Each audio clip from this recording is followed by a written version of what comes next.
todo el mundo. Miren, el presidente en el día de ayer anunció que en un lazo de tiempo de 3 años, máximo de 4 años, los vertederos a cielo abierto desaparecerán de la República Dominicana.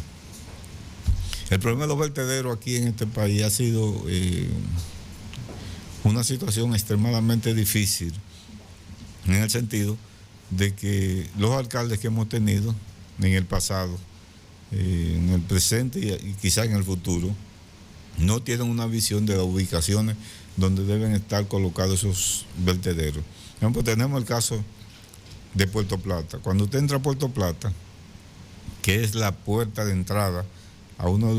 de las zonas turísticas del país, usted encuentra un vertedero. Yo no sé qué, habiendo tantos terrenos y tantas condiciones en Puerto Plata para construir un vertedero fuera de ese lugar donde se colocó. Cuando usted viene de Santo Domingo y va a entrar a Villa Altagracia, ahí en la misma autopista usted encuentra un vertedero. Y usted va a muchos pueblos, a muchas provincias, y usted encuentra los vertederos en las entradas de los pueblos o en la salida de los pueblos o próximos a la ciudad, habiendo terrenos que pueden ser utilizados adecuadamente. Uno tiene la presunción de que no hay una actitud política, una convicción de Estado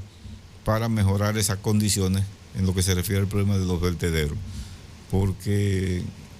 los vertederos son un centro importante de generación de recursos y por eso en cada uno de los vertederos que tenemos en todo el territorio nacional aparecen los famosos buzos, personas que se dedican a excavar en las basuras que se llevan a esos lugares y lograr desde ahí cómo mantener su familia y cómo obtener ingresos para su sostenimiento. Y eso lo hemos visto permanentemente y hemos visto muchas contradicciones con ese sentido. Aquí en Santiago, en el vertedero de Rafael, se han hecho esfuerzos en la dirección de crear las condiciones para procesar la basura adecuadamente en Santo Domingo, en el vertedero de Duquesa.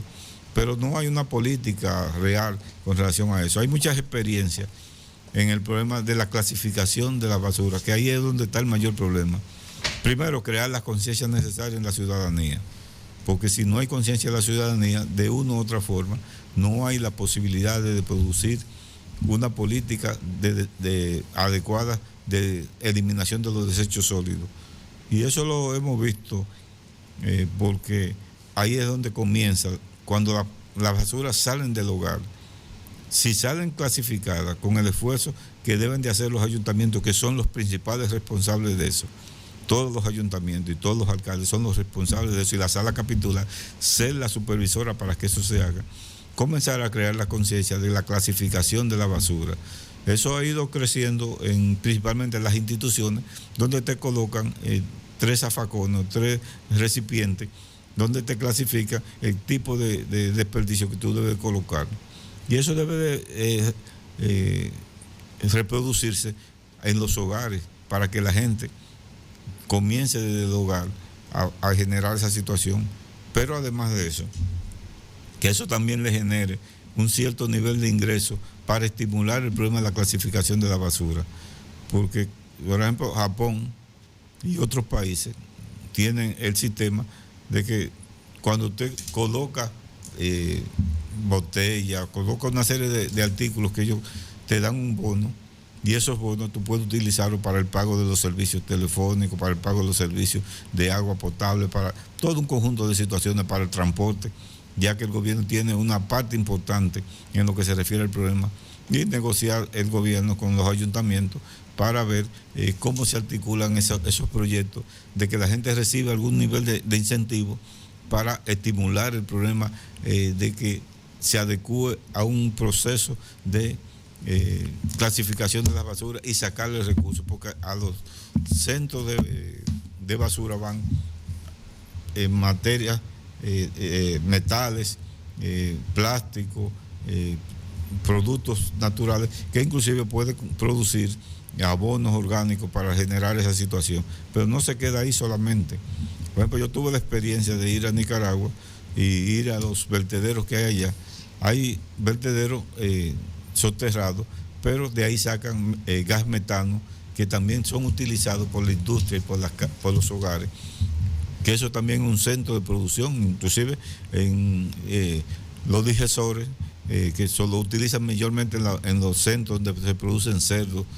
con la materia fecal de los cerdos, producen también gas metano, y ese gas lo utilizan también para las estufas. Entonces, hay muchas formas de cómo utilizar eso y sacarle provecho a los desperdicios sólidos, pero debe de ser sobre la base de una política generalizada.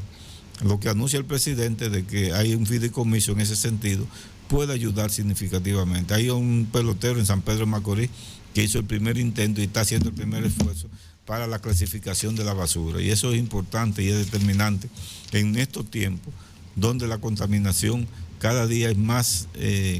asfixiante para los ciudadanos y que atenta contra la propia salud de los ciudadanos. Y hemos visto muchas protestas de instituciones en las diferentes comunidades. Por ejemplo, hay ahora en Villamella que quieren instalar un nuevo vertedero. Las comunidades de Matagorda y de otras comunidades ahí están opuestos a ese tipo de cosas. Entonces, vamos a conciliar con las comunidades también la instalación de esos vertederos, y vamos a eliminar los vertederos que están a la entrada de los pueblos, principalmente ese de Puerto Plata, el de Villa Altagracia.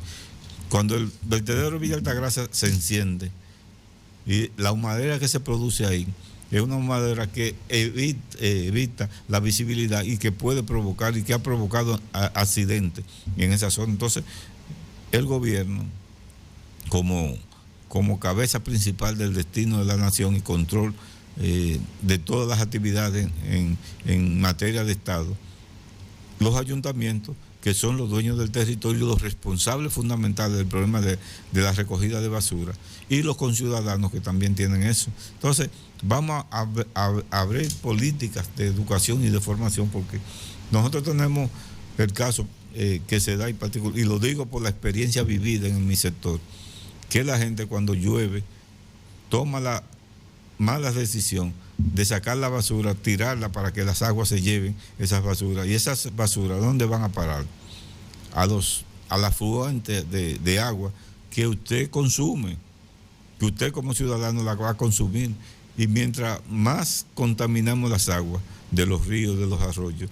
mayor nivel de inversión tenemos que hacer para procesarla y llevarle al hogar un agua potable adecuada que usted pueda consumir. Esa es una parte importante. En otro sentido, vemos a José María, presidente del Comité de Derechos Humanos, planteando algo que siempre se ha estado planteando, el problema de la presentación